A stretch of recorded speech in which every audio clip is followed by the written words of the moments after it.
Incomplete காஸ்டிங்கில் வந்து என்ன இருக்குதுன்னா, இன்கம்ப்ளீட் காஸ்டிங்னா இப்படி தான் இருக்கும் போல். இன்கம்ப்ளீட் காஸ்டிங்கில் இதுதான் வந்து அரைகுறையாக இருக்குது. இந்த டயாமீட்டர் ஆஃப் த ஸ்க்ரூ வந்து தப்பாக இருக்கிறது. இன்கம்ப்ளீட்டில் வந்து இந்த வேக்ஸ் வந்து ஒழுங்காக உருகி போகாமல் இருக்கும்ல, அதனால் கூட. அதுக்கப்புறம் வந்து டிஸ்க்ரிப்பன்சி இந்த டெம்பரேச்சரில் இருக்குது. அதுக்கப்புறம் வந்து இதுதான் வந்து டிஸ்க்ரிப்பன்சின்னு சொல்கிறாங்க. அதுக்கப்புறம் incomplete elimination of wax, attachment of the ஸ்க்ரூவில் வந்து பல்கியஸ்ட் திக் பார்ட்டை வந்து போர்ஷனில் வந்து இது பண்ணுறதுக்கு. இப்போ வந்து போரோசிட்டிஸ் பற்றி பார்க்க போகிறோம். போரோசிட்டிஸ் கேன் பி இப்போ வந்து சர்ஃபேஸ் பிட்டிங், அதுக்கப்புறம் வந்து surface pitting on the casting and it may be the present within the cast metal which is visible during the finishing and polishing தான் வந்து போரோசிட்டி சொல்கிறாங்க. Porosity can be seen as a surface pitting. சர்ஃபேஸில் வந்து ஒரு fitting பண்ணுவோம், ஒரு fitting. அதுக்கப்புறம் வந்து காஸ்டிங் மேபி ப்ரெசன்ட் இருந்து அதுக்கப்புறம் காஸ்ட்டில் வந்து இருக்கக்கூடியது.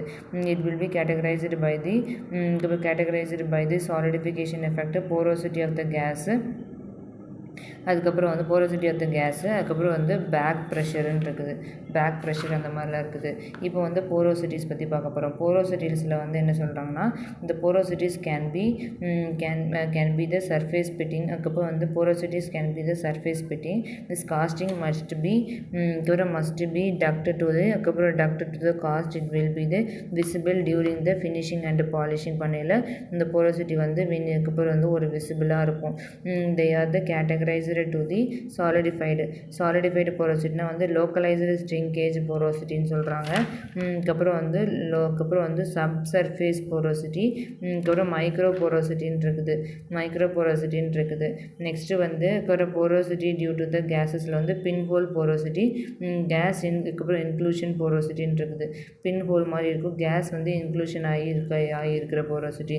அதுக்கப்புறம் வந்து சக்பேக் போரோசிட்டி, அப்புறம் பேக் ப்ரெஷர், அதுக்கப்புறம் ரெசிடியல் ஏர் போரோசிட்டின்னு இருக்குது.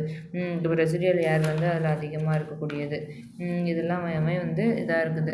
இந்த அதர் காஸ்டிங் டிஃபெக்ட் வந்து அன்டிசைட் ஓவர் சைஸ்டு காஸ்டிங்காக இருக்குது, ஏர் பபிள் இருக்கும், அதுக்கப்புறம் வாட்டர் ஃப்ளேமு, அதுக்கப்புறம் வந்து ஃபைன் ஃப்ளாஸ்கிங்காக வந்து இருக்குது.